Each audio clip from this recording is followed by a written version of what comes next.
Shut up and sit down. Next question, number 3. Find the value of m for which 5x square minus 3x plus m is equal to 0 has equal roots. m का वह मान ज्ञात कीजिए जिससे समीकरण 5x square minus 3x plus m is equal to 0 के मूल समान होंगे. ठीक है, ऑलरेडी हम लोग इस तरह का सम कर चुके हैं. जब भी इक्वल रूट्स के बारे में कहा जाए, जिस भी क्वाड्रेटिक इक्वेशन के इक्वल रूट्स होते हैं उसका कंडीशन क्या पता है हम लोगों को, d इज इक्वल टू 0 होता है. d क्या है, d है डिस्क्रिमिनेंट जिसका वैल्यू क्या है b स्क्वायर माइनस 4ac. ठीक है, तो सोल्यूशन के टाइम पे हम लोग यही लिखेंगे कि find the value of m for which given quadratic equation has equal roots. तो क्वेश्चन में ही गिवन है कि, या फिर आप इसको ऐसे भी लिख सकते हो कि the given equation has equal roots. ठीक है, स्टेटमेंट आप प्रॉपर लिख सकते हो. The given equation 5x square minus 3x plus m is equal to 0 has equal roots. ठीक है, therefore जैसे ये हमारे को गिवन है कंडीशन की इक्वल रूट है, therefore d यानी कि b square minus 4ac is equal to 0. ठीक है, ये गिवन है. अब हियर यहाँ पर हमारे abc का वैल्यू क्या है वो लिख लेते हैं.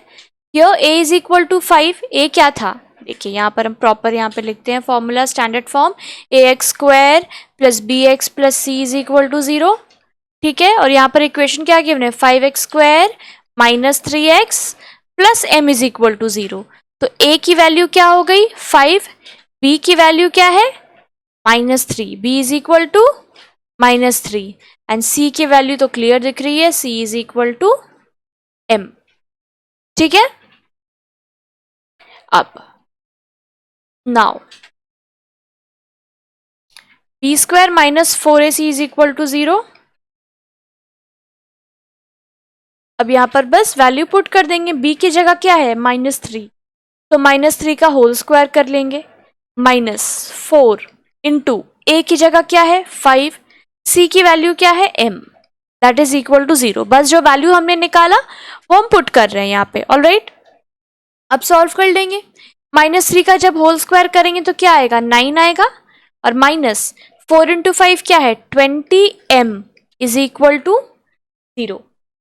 ठीक है, अब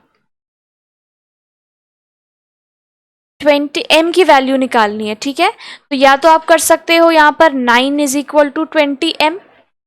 ठीक है, ये माइनस उधर जाएगा. ठीक है, और यहाँ से आप लिख सकते हो 9/20 is equal to m. m की वैल्यू ही तो पूछी थी, लेकिन अगर आपको इसमें प्रॉब्लम है तो आप ऐसे भी इसको लिख सकते हो 9 - 20m is equal to 0, -20m is equal to -9, फिर माइनस माइनस कट जाएगा, फिर m इज इक्वल टू 9/20. आप जिसमें भी कंफर्टेबल हो, जो भी आपको अभी फिलहाल समझ में आ रहा है आप उससे करिए. ठीक है, पर दोनों में क्या है value same, m is equal to 9/20. Therefore m is equal to 9/20. यही पूछा गया था ना कि for what value of m given equation का जो रूट्स है वो इक्वल हो जाए.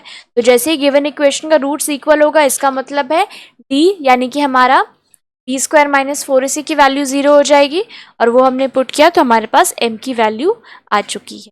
ठीक है, तो मूल जब समान होंगे तो b square minus 4ac equal to 0 solve करेंगे, m की वैल्यू आएगी.